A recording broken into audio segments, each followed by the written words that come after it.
What's Up Roadie was created as a safe space for the 12 million strong live entertainment and theatrical professionals.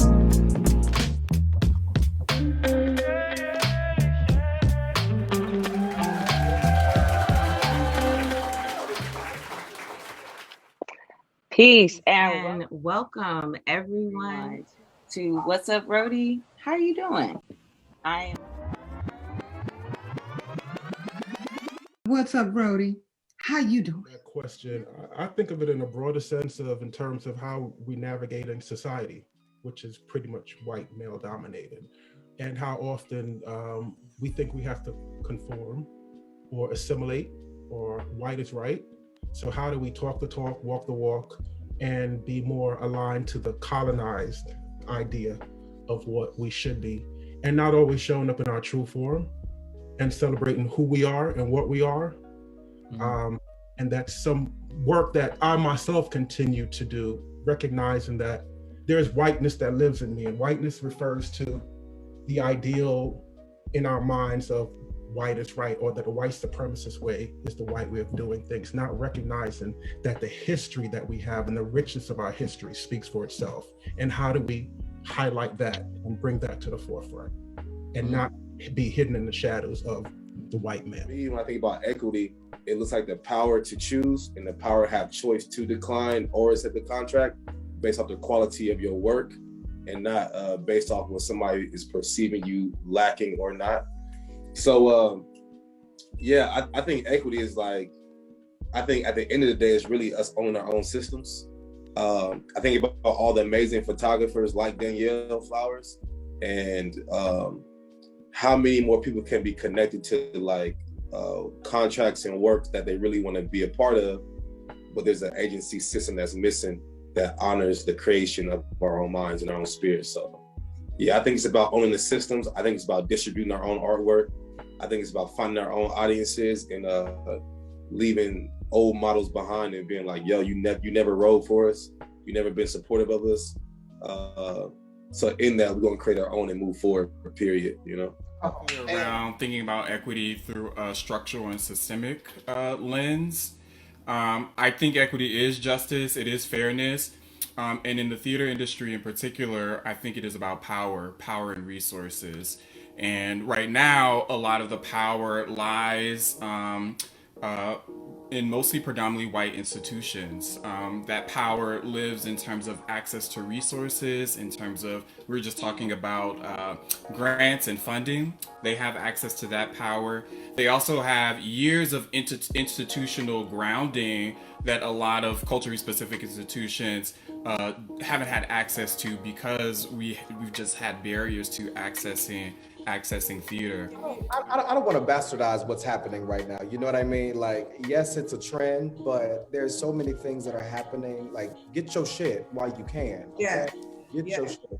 I really believe that. I mean, there is a part of this performative shit, because we know how this, just like Tiff said, we know how these trends go. We know it's just who's going to be spotlight next week, who's going to be spotlight next year, who's going to be doing this. And I think that, you know, oftentimes what we've been asking for is to be put in the seats of real change, right? The CEOs, the producerial seats, the marketing, all this shit, all this stuff, right? And it's happening. It might be performative, but it's happening. I don't want to negate that. It is wrong. It's fucked up. I mean, can I say that here? I mean, I said it. But you know, Get your shit, but still know your worth. So, yeah, still know your integrity. Yes. I would say definitely find a mentor to help not only guide you and in the beginning shield you, but also prepare you for what you want to come next and what is coming next professionally. That's the biggest thing that I would say is definitely get a mentor. And if it's off of seeing, you know, my profession as, me as a professional as an example, I would say you can do it. Like, you can put your mind to it. They're in lighting and in production period, there's no way to teach a boy versus a way to teach a girl. Like, it's the same. The concept is the same. The process is the same. So it's first eliminating that and not feeling small, because we can shrink ourselves when we don't see anyone that looks like us. That shielding, I can only speak from my personal experience. Early in my career, I made a mistake, made a bad judgment call when it came to going to work. And she was the one who first let me know that this industry is really small. If you don't think that I didn't hear about what happened, you're tripping. She's like, don't let that happen again. She's like, if you don't think that if I'm talking about it, they're talking about it. And you have to understand that. So it would shield me from really walking blindly into my other, coworkers and thinking everything's good. And they're not going to tell me it's not. They're just not going to book me. But if you have somebody that's on your side, that's on your team, just like, hey man, that wasn't cool. Don't let it happen again. One thing mentors have repeatedly told me is fail forward. Like, if you're gonna slip up, you better learn from it and don't let it happen again. Yeah. So that's what I mean by shielding. Okay. Back and teaching other people how to do it, how to use all of those experiences that they've gained, and not just sit on it because you might not fit into one box. Well, make this box your box. Make that, conglomerate of what you're trying to do, because you do have this experience, this equity in this industry, and you can not monetize, but you can capitalize off of flipping that. You can learn and experience, and you can eventually pave a way and an opening for others to see how it's done, to learn from those experiences, to ask the questions, that needs to be asked.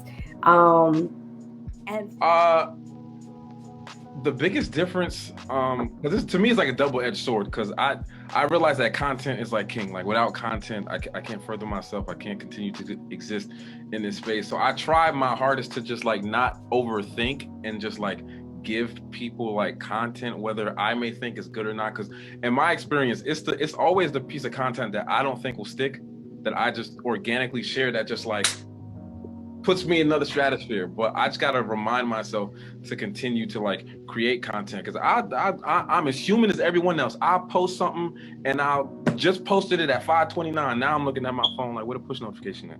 Where the likes? Where's the saves? Where's the shares? And then I follow people that got bigger followings, and I see they got views, they got commas in their views, and I'm sitting here like, what everybody doing? I know you're on your phone. Like, what's going on? So it's like, I gotta realize, going back to what I previously said, like continuing to be authentic and true to self, because if it wasn't for the people that actually like are in my DMs, or people that share that, oh, I saw that post and it helped me, or I saw that caption and it helped me. If it wasn't for that, then it would I would be addicted to the likes. Like, oh, if I ain't got these amount of likes in under the hour, then I'm guilty of deleting stuff because I thought it didn't get enough likes. Like, maybe I posted at 8 a.m. Like, when is traffic? When do they engage the most? Like, what I gotta Google?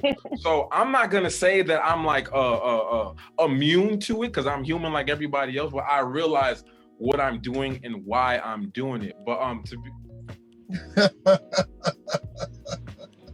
funny story. Okay, brief, because I know we ain't got that much time.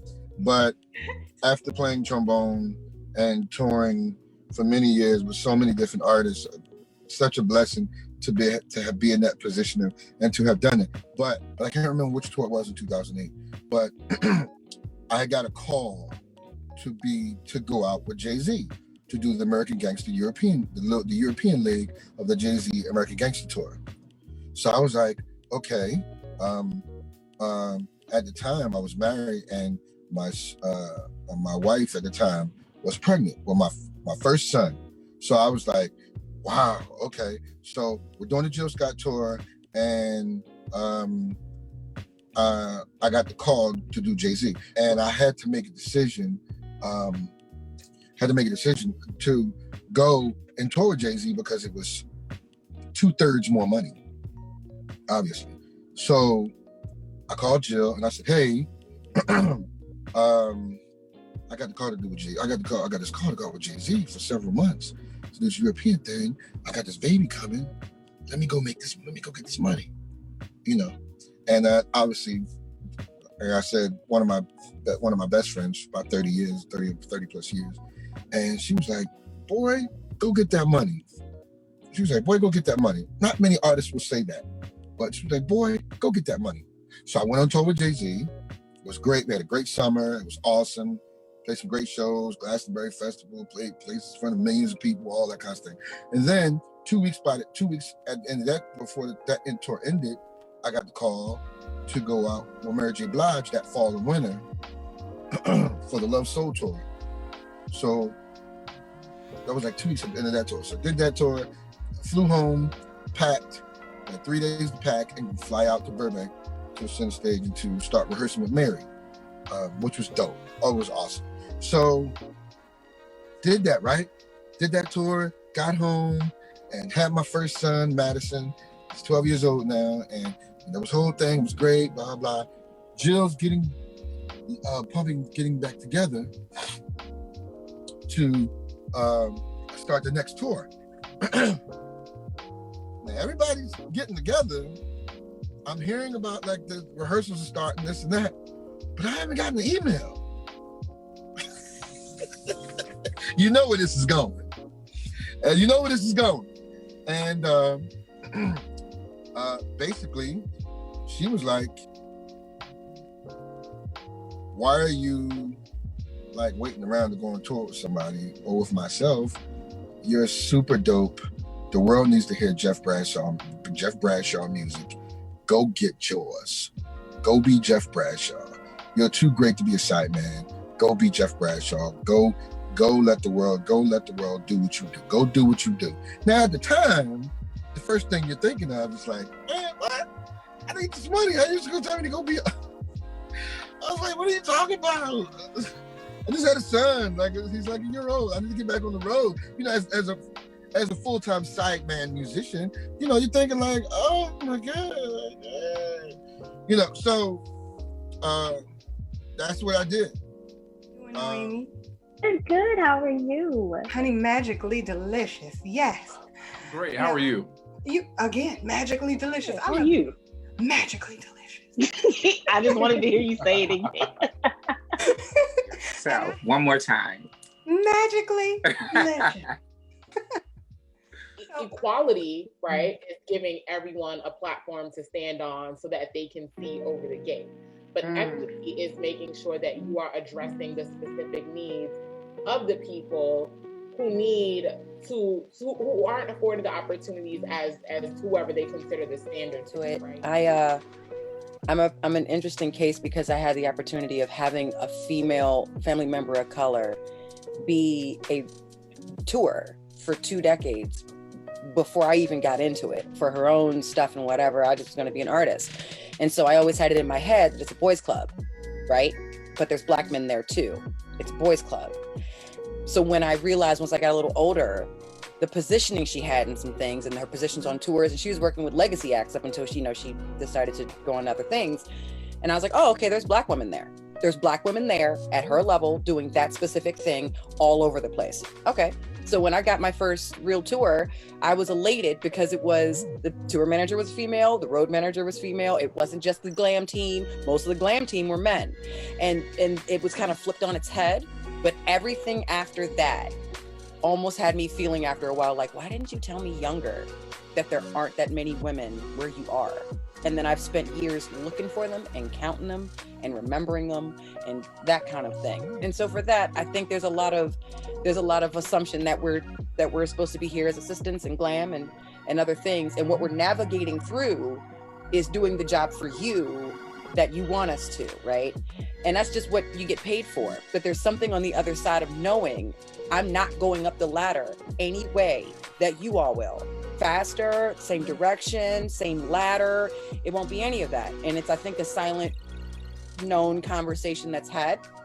And I agree with Chantel in the essence of, it's not about backing down. It's also not about coming off aggressive. And I think one of the best things about the entertainment industry is it's one of the only spaces where you can talk back at a guy, and a guy's not going to say it back at you the same way, but if they did, you're going to brush it off your shoulder because I got to live on a bus with you for the next 3 months. And I know it's almost every job is yours. Your job is yours. You do yours, I do mine. And it's almost equal in a weird sense, if that makes sense. And it's like that space with men might not sound good, but it really is better at the end of a tour. When the next tour and you see these people again, there's immediate reverence and there's immediate respect, and it's automatically given because I've gone through trenches with her. She's done her own thing, cussed me out, and I needed it and kept it pushing. So a lot of times I'm not the best about being like, let me say it to you twice, or answering, besides really telling you what I need done. And I think now that we're in a pandemic where things have shifted, the vets are at the same space as the college graduates that are in the same space as all of us that are 10, 15 years in. So we're all gonna have to do this together. So it would be better if you're nicer to us women. So. Yeah. Well, yes, I've had to say stuff. Sometimes I do just let it roll off. But then there are other times where I'm like, no, I'm gonna say something. I can think of really one distinct and real vivid memory. I'm not gonna say who it was, but we were striking the stage after a full band. I think the show might have been like 2.5 hours, and I was doing lights, and now we're breaking down and loading out, so it's all hands on deck. And I get up there and I'm starting, coil cables, pull mics, and somebody was like, "What you doing out here?" Like, you gotta keep them hands pretty. One more person. I started touring with 14 road cases on a tour. I'm gonna make that specific. One more guy that's like, oh you push cases? You don't want to push? And like I feel. I'm like, serious? And I snapped. I did. I was like, these hands did these lights, okay? He's like, that's what these hands do. Right. He was like, oh, that was dope tonight. It looked really good, real good. Like, oh man. So yeah, that's been a question. If I could just jump in real quick, April, just off of what the guys were saying about how their vantage point when they see us, be it the music director, be it the artist, or the backline tech, and really you guys are just saying like how we're so skilled that we can, hold it down. We can make sure that all the different moving parts work well. So my question for the women, do you feel more pressure? I'll let you go, Tristan, first. Hell yeah. So led. It is black led. That's the term. It is black led. And yes, we did see, and we continue to see, appointments of Black people at predominantly white institutions. Until they change their mission, until they really, inside and out, including community, internally and externally, and I mean that to the full, top to bottom, right to left, even, out the front doors to the right and left.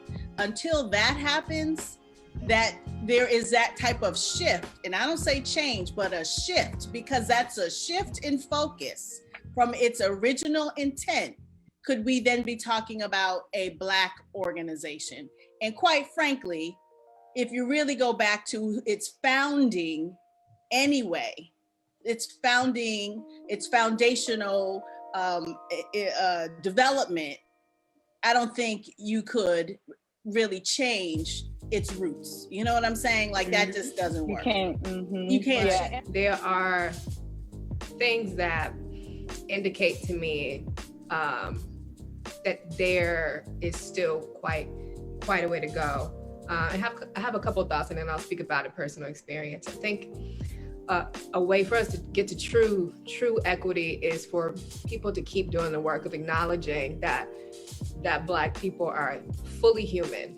You know, we're fully human. We feel all kinds of things, a broad range of emotions. We laugh, we cry. You know, we're not always strong, not always, you know, no nonsense. I see that in breakdowns a lot. No nonsense, you know, keeps it a buck. It don't say keeps it a buck, but you know what I'm saying. Essentially, that's what it says. And it's just like, yeah, we're that sometimes, but sometimes we break. Sometimes we aren't no nonsense. Sometimes we're soft and not a monolith. Absolutely. We're not a monolith. Black people are not monolithic.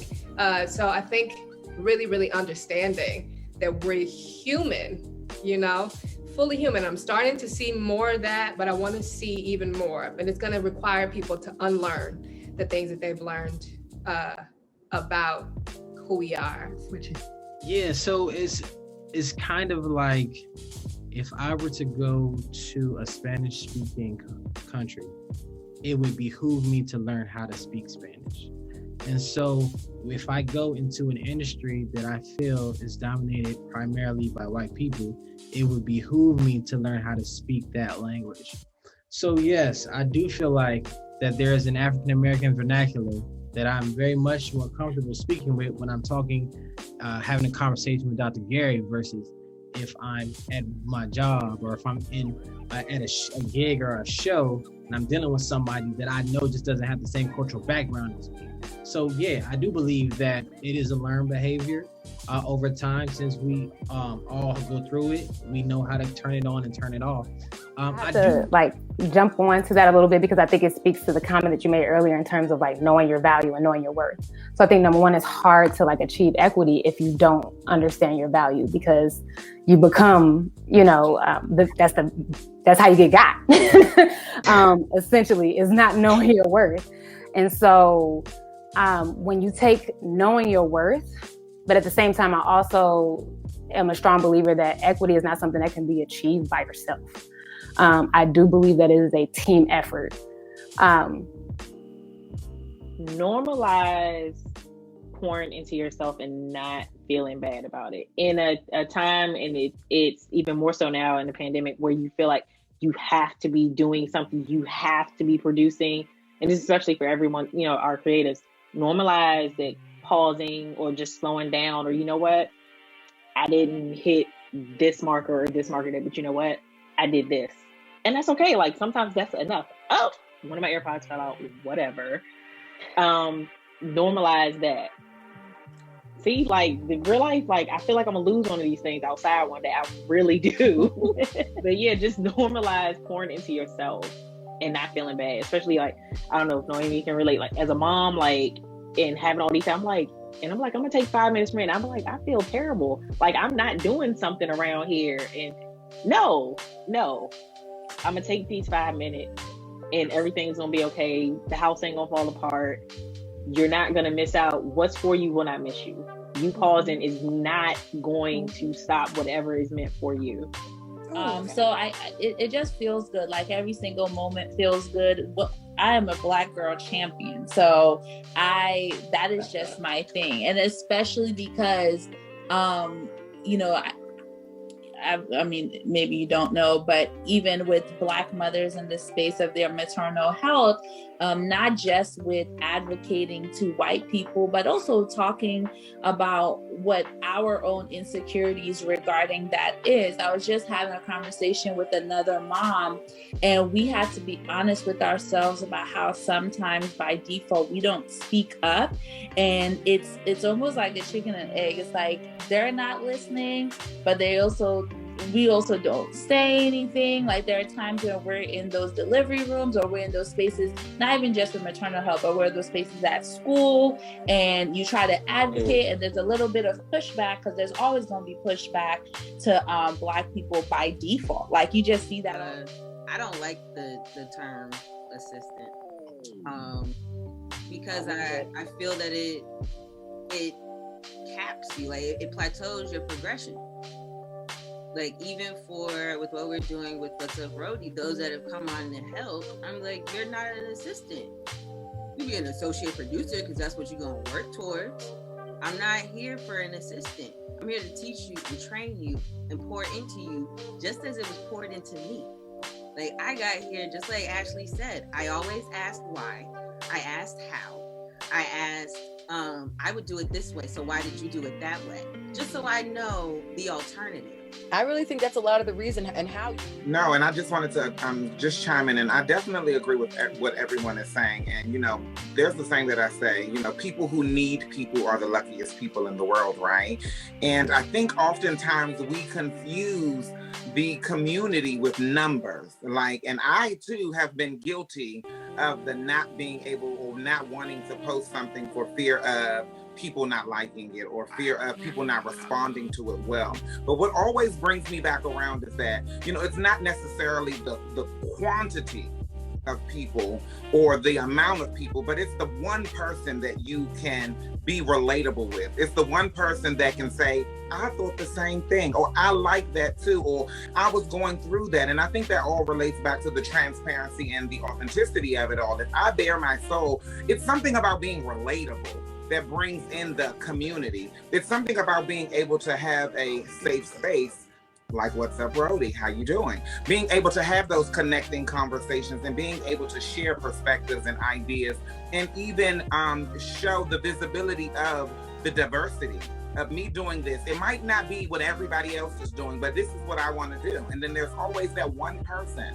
I always wanted to do that, but I never see it. Representation, visibility, same difference. Community is everything. People who need people are the luckiest people in the world. I love it. I love it. I like Say that. it again for the people in the back. Okay, well, I first want to piggyback on the last part, because I do agree that, you know, sometimes you're just in it to win it. You're just trying to get a foot in the door.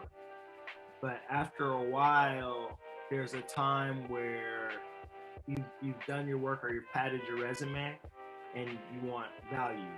Yeah. Or at least you want to know that you exist in a way that everybody else sees you and you don't have to be led astray. So from the artist, I know I kind of represent both sides, but from the artist perspective of DJ, like I remember my first tour, I didn't even know I was getting paid until the fourth show. I was pretty much just in it to support the artist and to make sure he was going to get to the next necessary level. And he did eventually within like 18 months, which worked very, very quickly.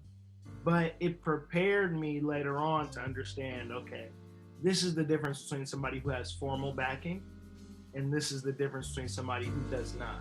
This is somebody who has a label support. This is somebody who has a budget. This is somebody who has this, that, and the third. Like you understand the difference. As women, I think some women, and I'm just gonna try to keep it general, but I think sometimes women think we can get a pass because we got the body, we got the charm, we got whatever men desire. And you can try that, you can be the tour hoe, but at the end of the day, it's really gonna like show up in your work and in your experience. And thank God, like that doesn't follow my back. So I don't have to deal with that. But that's right. What'd you say? But that's not the tour hoe. Jeff, you know it's a tour hoe on every tour. Wait a minute. Why I gotta know though? Why I gotta know though? Everybody knows. It's not just you. Everybody knows, Channel. Everybody knows the tour hoe. But it's people, even like with that, if somebody happens to see somebody from another camp talking to you, they may come up with an assumption that, see, I knew she was up to something. And it's like, then you got to consider that with everything. I think that's where the pressure comes in, not just about what you do, but about the image you're portraying. So I'm always like, on lunch breaks, my lunch breaks used to be lit. Like I can go hang out with everybody, but now it's like, no, most of the time I'm still working on an edit on lunch break. By the time I finish, I got 5 minutes to go run to the cafe at Center Stage and that might just have closed. Now I don't get to eat. So now I'm hungry and under pressure. So, you know, it's a lot of things to consider and hold down. So I also do think it is okay to cry when you get home. Like that's on you. And you find a way to manage those emotions because it's necessary, and I think it's healthy, or whatever way you process what you need to process to get it out so you can show up and be the best the next day. That's what we are, man. We add more sauce to everything, and it just hits different. When you see Black people in love on film, I mean, I remember the first time I saw Jason's lyric, I was like, yo, I want to be in love one day. I was 6. I didn't know what that was. You know what I mean? You know, the first time I saw John Q, I was like, I want to have a kid one day so that I can hold up a hospital, because I would do that. You know what I mean? These are grand gestures. We're grand people. If something is funny to us, it's extremely funny. And you know that it's earned, that laugh was earned. If something tastes good, it's because somebody stuck their foot in it, not just because this is really nice. You know what I mean? So I want to see stuff that speaks to our richness, to our opulence, to our natural, you know, the natural royalty that is in our blood. I want stuff like that. And all of those are truthful human stories. I want to produce a Mansa Musa, you know, movie, the most, you know, wealthy man in all of history. You know, I like stuff like that. I love people. When the pandemic hit and our industry shut down, and all of a sudden, literally in 7 days, there were these million and billion dollar relief funds. Okay? And we began to give out grants to our community because folks were not working. Million and billions. Okay? The government of the United States of America went down under the Treasury and opened up those vaults and immediately issued credit cards and direct deposits into people's bank accounts. You know, when we really think about the flow, here we go, where the money resides. Hello, people. This is like, you know, this is real. Tell it, girl. It's real. And on like the political level, like let's bring that back into this. Like these conversations, the insurrection that happened. It was too close to resurrection. I was like, are we trying to? No, that happened. Like this is it's real life, and we're talking gazillions of dollars. I'm serious. And so when we talk about equity, you know, when you ask that question, it really is no. It really is no. And we're in the middle of we just started Black History Month. And I started off my Black History Month yesterday saying my Black history is 365, all day, every day. Mm-hmm. I exist because of the people who came before me, the shoulders upon which I stand, and the blood that is in the soil of this land. Mm-hmm. Yeah. It has to piggyback off of what Dr. Rice said. You know, just having those people who may have bigger platforms to be able to speak on your behalf. The one thing I do like about where entertainment is going right now, nobody wants to be a worker, everybody wants to be a boss. And so a lot of people are creating opportunities now. And so it's not as much trying to fight for opportunities, you know, because artists a long time ago were, you know, working off CD sales and tour dates, but now artists are working off of endorsements and TikToks and Instagram, you know, sponsorship and all that. So it's a different world, but there are people that do have platforms that are bigger than our own, you know, that are not Black people. And so if those people are willing to fight on our behalf, it just makes everything so much better, you know. And there are definitely people out there like that, but for me, I can't expect anybody to fight harder than myself and the people around me who look like me. And so really that's where my alliances lie, is with my own people. It's real. Understood.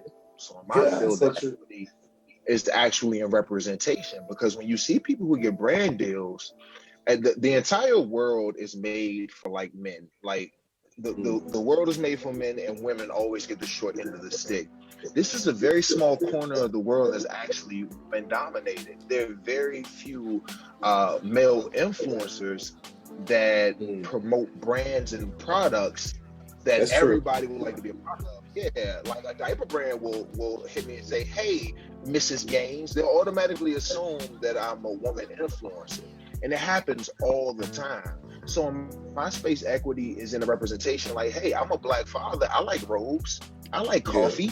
I like these at home pictures where I'm laughing with a monkey in my robe, like that's a representation of what fathers do as well. And the equity piece is in getting the brands to understand that Black men also participate in these domestic experiences, and Black men also aren't just like obligatory parents. Like, we love our kids and want cool accessories. Black men also need help with services like therapy and services like building community and things of that nature. So trying to get the brands to understand that and put it in a nice box that other Black men can look at and identify and be like, man, that looks like something I like to participate in. Has really been an uphill climb. No pressure at all. I want to do a quick little exercise with y'all and everyone that's watching. That's cool with y'all. Sure. All right. Okay. Inhale. Exhale. Inhale. Exhale. One last time. Inhale. Exhale. Now I want every single one of y'all to thank God that was not your last breath. I believe that everyone here, if there's air in your lungs, blood in your veins, that you're here, and there's a purpose that you are here in this very moment. And I once heard a quote saying, someone's salvation is tied to your testimony. So whatever you're going through is for a reason, and you have to share that story to save someone's life, because someone's life is literally in the balance due to what you're going through, but you have to be able to share that message with other people. There's no way we would have the audience that we have now if we did not share the struggles that we currently go through. And people are always, they're glued to social media because they think that, oh, I want this, I want to do that, I want the lifestyle, this, that, and the third, but they don't really know the person or what it took for them to even acquire that. So I want everyone to stay true to themselves and realize that whatever you're currently going through, there's a purpose that is bigger than yourself that's behind it. So whatever problem it is, whatever obstacle, there is a solution. You will find it if you haven't found it already, but someone needs to hear the exact thing that you're going through, because it will save their life. It'll change their lives. That's one of the main things that keep me going, that listen, whatever struggle I'm going with, it's my duty to not only overcome it, but share how I did it, because there's someone that looks just like me, and that seems to be the topic. There are people that look just like us that are going through what we're going through, but they don't believe that anyone else can relate to their issue. They don't see it. They keep it to themselves. They don't find no one to talk to. They don't have anyone to talk to, but they can go to any one of our platforms and be like, you know what? Noelle looked just like me. Noemi looked just like me. Everyone looks just like me, and I can relate to what they're saying. So before I go on a tangent, because you know I'm a speaker, I'm gonna just leave it at that. Yeah, just stay true to yourself. You're here for a purpose, and let's get it. The color in the room. Be like, oh, what do you do? How you get here? That's cool, or whatever. It's another thing to go outside and be like, how you get here? How you get here? Oh, good means perfect. We gonna be great. Then go back in a room, and then you got two people looking at people. Hey, why do you go about it that way? Because I've tried it this way, she's tried it that way. Maybe you should hear how she has it to say. And that's kind of and Noelle's a great example, because she was very instant of one of the few people in a room that was vocal like me. And I was like, oh, okay.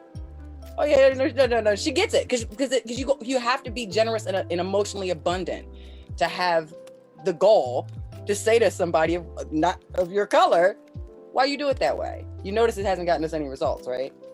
Okay. So that's how I met Noelle, actually, under that type of environment. But Noel, in all seriousness, I just want to say this to everybody. This too shall pass. I think that I believe strongly that we're heading in a good direction, and all that we'll be dealing with right now in the next couple of months is going to be gone. Yeah. I say one, agitate the system, meaning that if the system currently has inequities and disproportionality in representation, agitate it. push it, make change, be a voice. And that's one. I would also say reach back, right? Go into schools at younger ages and getting folks that look like you and sound like you to be more exposed to what you do and know that that's a potential avenue that they can take. Speaking with organizations in terms of or pushing organizations to revisit their recruitment practices and just really being more, having their organization be more reflective of a diverse audience and holding their feet to the fire to make that happen. HU, you know. Thank you. Thank you all. Thank you for having us. Love you, Noelle. Thank you so much. I love y'all too, man. How you doing? How you doing? What's Up Roadie was created as a safe space for the 12 million strong live entertainment and theatrical professionals.